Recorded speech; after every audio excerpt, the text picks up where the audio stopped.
I've always wanted to fish in Sweden, and especially in Europe, fishing somewhat of a same species, but on two sides of the world. So we would assume it's the exact same thing, but it's really not.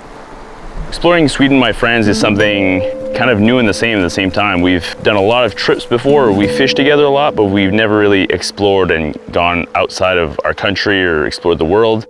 I never thought that fishing would take me this far away from home. So it's pretty special to be here with a really good group of friends and to be able to share this together. We are a very unique group of friends. Most of us are entrepreneurs, so our work life really consumes us.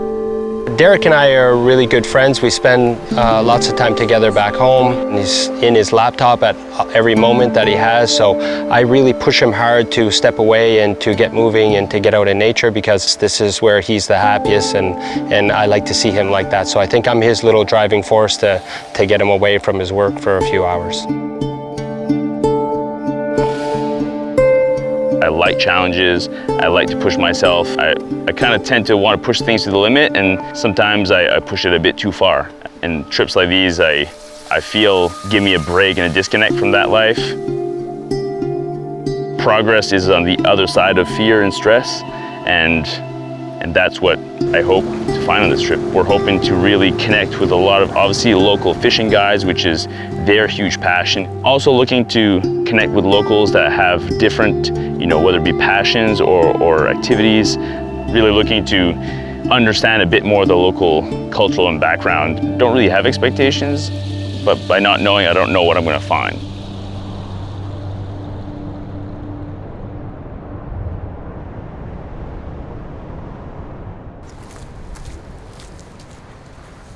So we met Robin, which is the owner of Yuck Falls. It's a family business that's been here for a long time.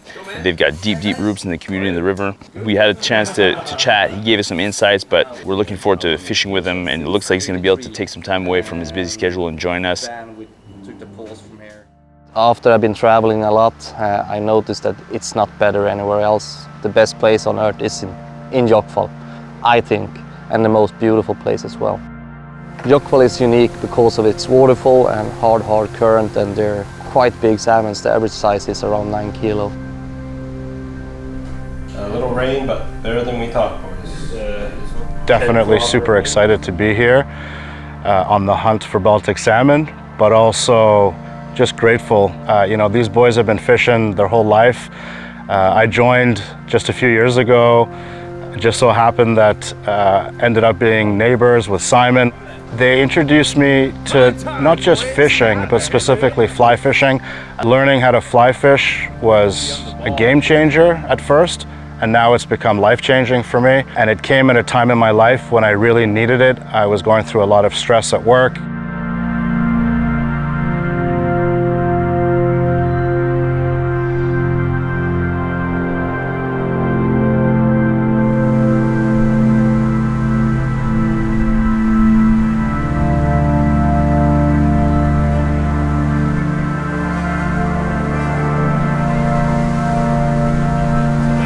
I guess when you dream things and dreams can come true, this would be it.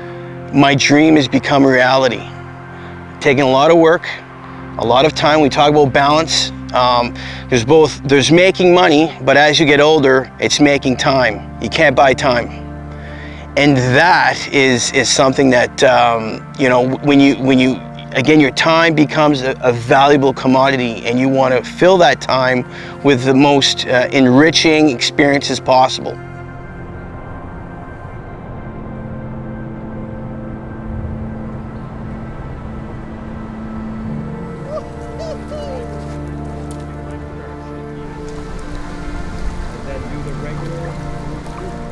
It's such a vast territory, such a huge river. It's really intimidating. There's a lot of water. It's definitely an adventure of a lifetime. It's something I've always wanted to do my entire life. And it just feels like, it almost feels surreal, but to go somewhere is to do it. And sometimes you forget where you are. You're in the moment, you're fishing, and really, although it's very different and we're on the other side of the world, it almost feels like home.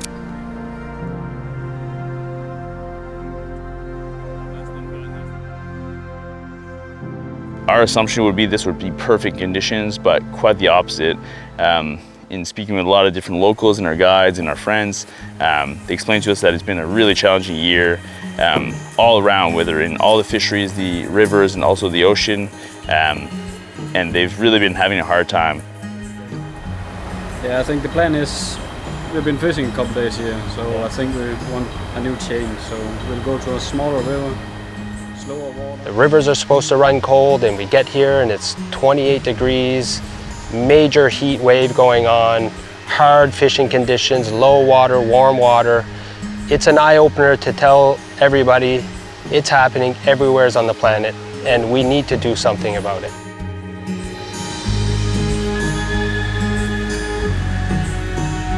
My name is Mads. I come from Denmark. It's gonna be the dream for me to work full-time with the fishing guide. I've always been fishing, so I thought I don't have anything that holds me back in Denmark, so it's now or never. So I just took the chances to go to another country. Got some new environment around me, some new changes.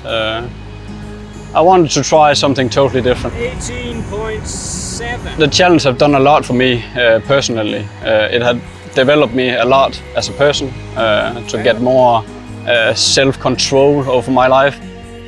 I love the fishing. I love all the things around the forest, the out country, a long way from the cities and all the noise and all that. The most noise I want, that's from the river. That keeps my stress moment quite far down in life, I would say. A lot of people think it's easy to come here and catch a fish in a week, but it's not. It takes a lot of work. It can take a month, it can take a lot of years to get a big fish, but when you get that strike and you get that fish in your hand, it's just a big relief. We're fortunate that Robin was able to find some time to get away from the lodge and come join us. The year before, 2-3 kilo fish. Jokkfall fishing camp is based in the middle of heart of Lapland, and that means that you have a lot of options to go to different rivers, just everything from half an hour to 2.5 hours away.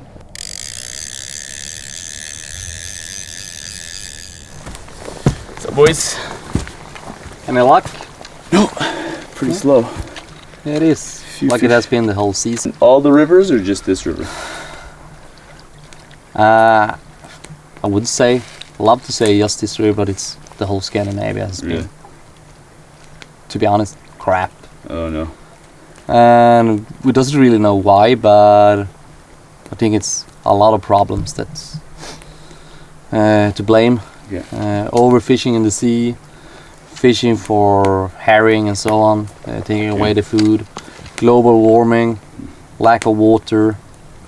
So it's not just one finger to point at, it's the whole hand to point at. Something needs to be done. To fish with someone local that's been on this river for over 30 years, it's really special to see his passion and dedication to fishing. Interacting with other people is the thing I like the most. Meeting different kind of people with different culture. Canned sausages from Sweden. Extremely good. It lasts forever. You can have it in a can, 15 years, and open it up. It's delicious. So you scoop it up. You gonna be burn my hand? Yeah. Yeah. Probably. Woo! It's easier if you just do like that. Okay. I'll say 2 sausage. Ooh. I find personal balance mostly out in the woods. It doesn't need to be something much. It doesn't need to be a hike. It can just be sitting by the river and watching it. Making a coffee on the fire. Just being one with nature. That's how I find my balance in life.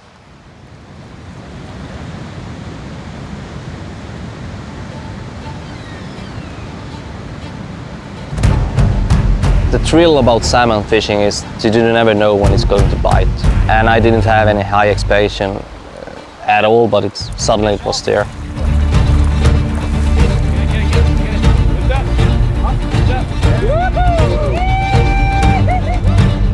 When I'm holding a salmon that I caught, my mind is just empty. It's total blackout. You doesn't really know what just happened. Just true happiness, and you doesn't think about anything else. It was really special to see his kind of passion for the sport. And not only we were so pumped, and it was so amazing to see that happen, and it was such a great experience, and happy you got to join us and catch a fish. Since I was a little kid, I've always loved working with my hands. As I grew older, I realized and learned that was such a big part of my life, and it's such a big part about how I relax, how I disconnect. And so that's why on this trip, I really wanted to find that exact same level of passion and craftsmanship, but with a more Swedish community. So we're able to go and visit a place called Kira Leatherwork. They manufacture and they work on reindeer leather, which is very interesting. But they're also making handmade leather shoes, which are very unique to northern Sweden.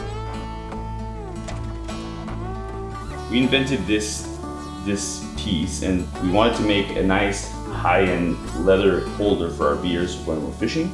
I think nowadays that everyone consumes products. We can't hide away from that. It really hasn't changed or evolved a lot over the course of time, and we're trying to do things a bit differently. I say we're trying to make things as complicated as possible. We're gonna make things that we believe are made the right way. They might be more expensive, and for people that don't want that, that's fine. That's not what we're about, that's not what we want.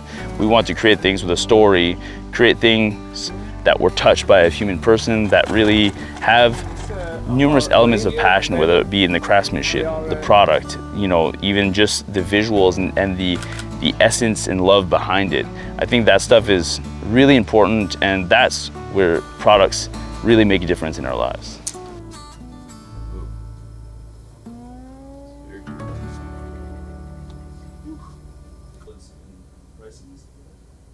So we met up with Lars, which is a salmon advocate and ambassador, and you can tell he's also a very passionate fisherman. On this time, it's like, Well, I guess it paid off. We're fortunate enough to have him show us around and bring us new adventures, new territories, and explore new areas that we had not yet seen. And it was similar but yet very different and unique, and it was really a blast getting his perspective of things and his view and take on local culture. What's the plan? First we need to decide who's taking the king. Oh, we're not all sitting in there? No, I think we'll start with the sauna due to the weather. Since it's so hot, 29 degrees, so we can do that until maybe 8, 9 in the evening. If you travel here, sauna culture here is so strong that if you don't do it while you're here, you're missing out a big part of our cultural heritage up here. If you go 1.5 generations back-ish, you wouldn't find much running water in any houses, which meant that when people, for example, were giving birth, they would do it in the sauna because you could heat water in the sauna. So they could give birth in the sauna, but also when people passed away, they would clean them up in the sauna.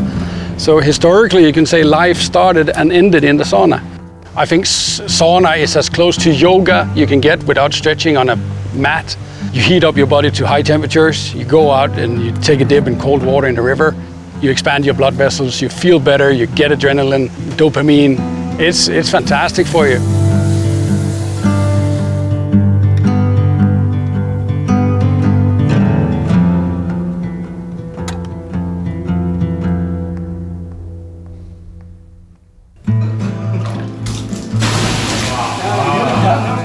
We steam it up, it's very hot.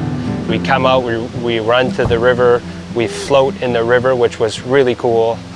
And Lars says, boys, we have to do it twice. That's how we do it. So back in the sauna, hot, back in the river, done.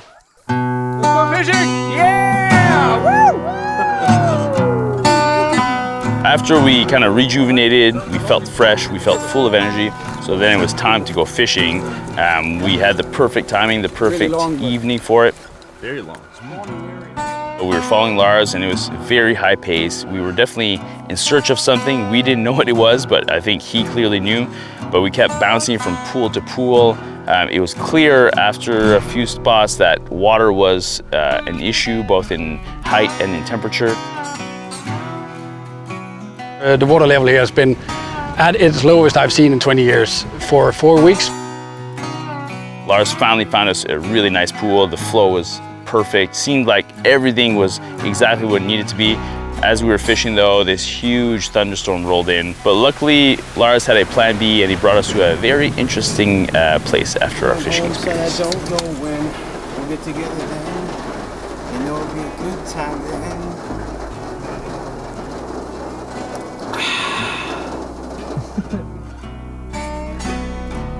We ended up going to a local Johan's house, and he's got this amazing bar set up.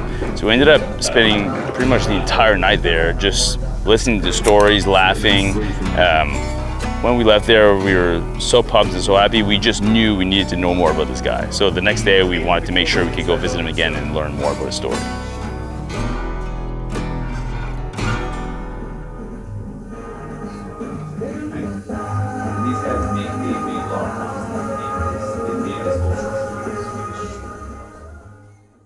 So next morning we arrived at Johan's place, and he's got this beautiful piece of property that he's got multiple guest houses on that he's pretty much hand built over the course of the past 30 years.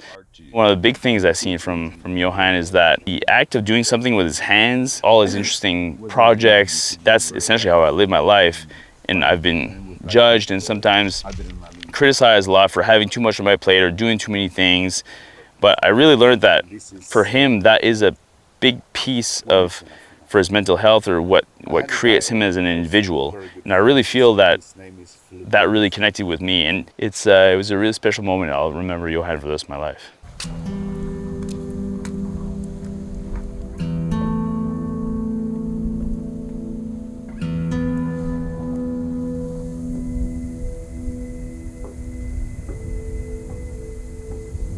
Started this company in 2001. The Lapland Guest House, and this is my life today, more or less. This is quite an untouched landscape. We have free running waters, we have still clean air, and not that many people, which makes it quite nice. Living in nature, I think that's the absolute best doctor you can have in the world, to make you calm down and understand that we're here today and let's enjoy it today. To find a balance is not easy. When you get older, I think you also need to do the things that you know is good for your body to be able to live on the other side.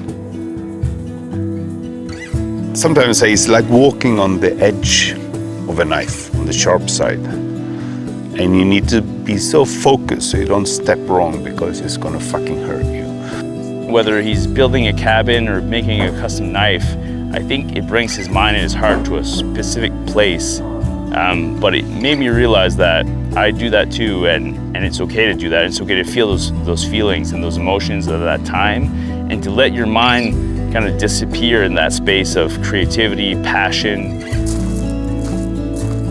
I get energy meeting people. I mean, the only way to develop as a human being is to meet other people, to listen to other people, to discuss matters from people from all over the world. Somebody a low house. Here's where I'm gonna die. And when it's gonna come that day, I don't care, but it's gonna be in my village. After meeting Johan, it really made me reflect on my own life and a lot of the things I do day to day. And things that I perhaps took like I had to change, or I had to get better at, or I had to stop.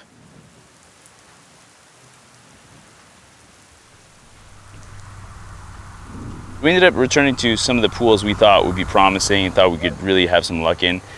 And we ended up running into this guy. His name is Sebastian. And here we are in northern Sweden, but this guy is from, southern Chile. I was so intrigued what brought him here. Derek, Simon and Ali. Hi, nice to meet you. Are you from Sweden? No, I'm from Chile. Chile. Beside the painter, I'm a classic salmon fly tire. You tie those? Yes. Oh, wow.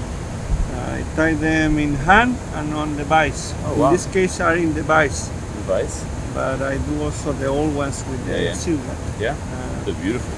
Probably because of the color of the water, you could try this fairy brown. Oh, yeah.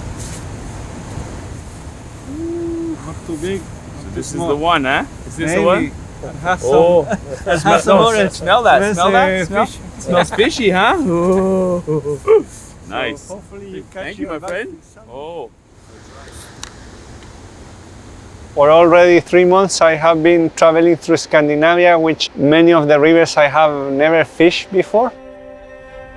The reason of this trip has been experience the nature and see the quality of the rivers and their salmon as well. Also portray the rivers. I'm a painter. It's to gather all these different rivers in a painting. Beside the beauty is also to have a register of how was at this time these rivers, because probably in 100 or 50 years this is going to be different.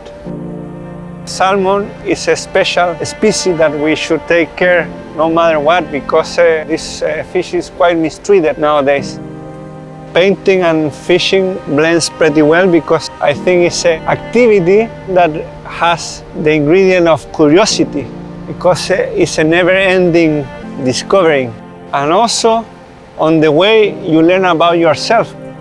Both are very kind of internal, so also you could say that it's a meditative space also for it. That also helps you to understand yourself. So then you might find the balance.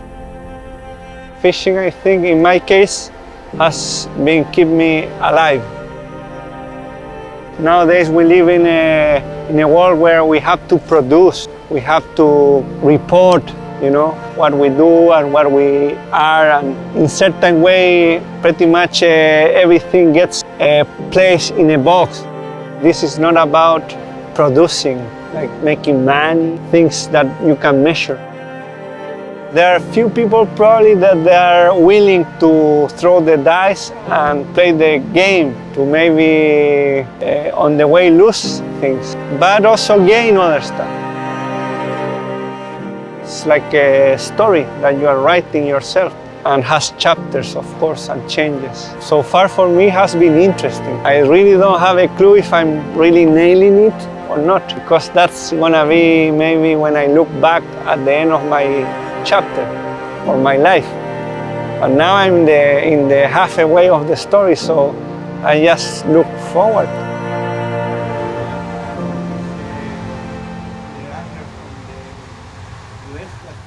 Sebastian taught me a lot about life and about balance. I mean, he's a fly fishing guy for half the year in southern Chile, but the rest of the year, for 3+ months, he's traveling and he's going kind of where the wind takes him. And it's a lot about where his passions have connected him with individuals. He's flying to meet his friends he's met through fishing or through art. And he seems to be very free in his soul. When you see him and he's talking, you know, we didn't talk about this, but there's something that I just feel in his soul that feels free and feels light. It feels liberated, and it feels like he's traveling with not a lot of the weight and stress that I feel day to day.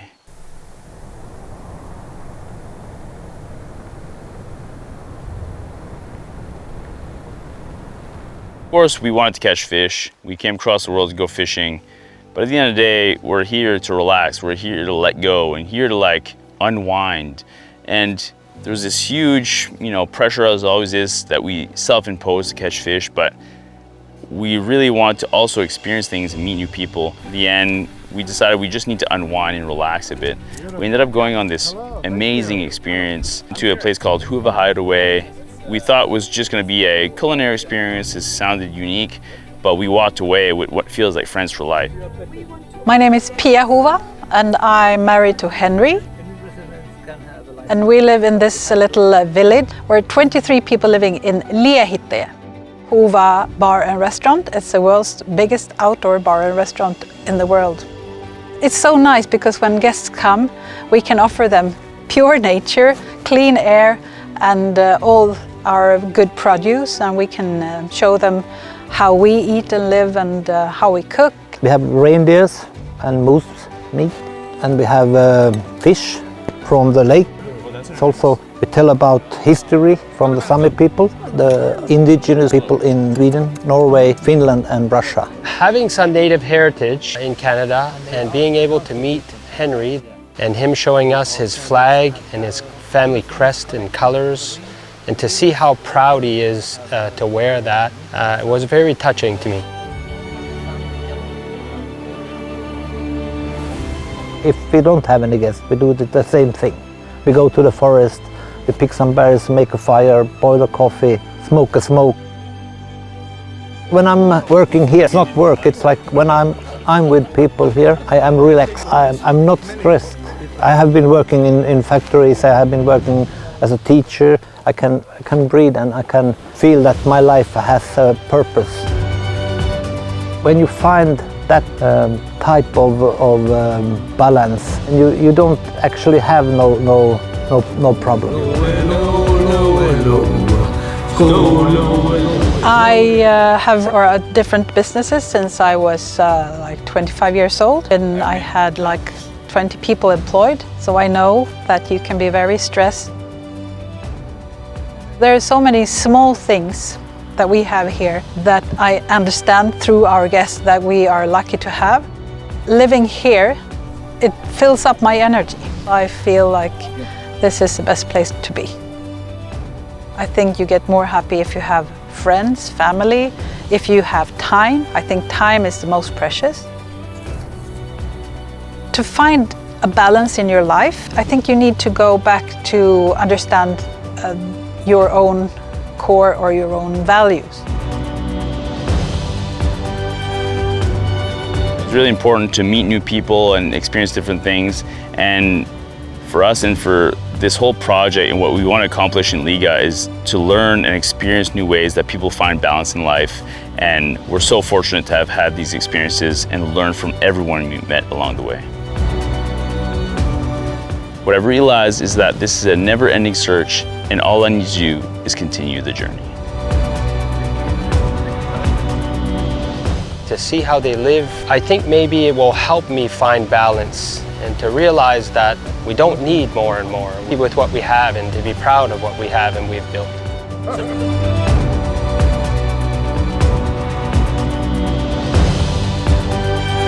Is just to be humble, but really listening and taking it all in, is to be in the moment, to be present, not to be next week, last week, or right now, and focusing on the people that I'm with and the places that I'm at.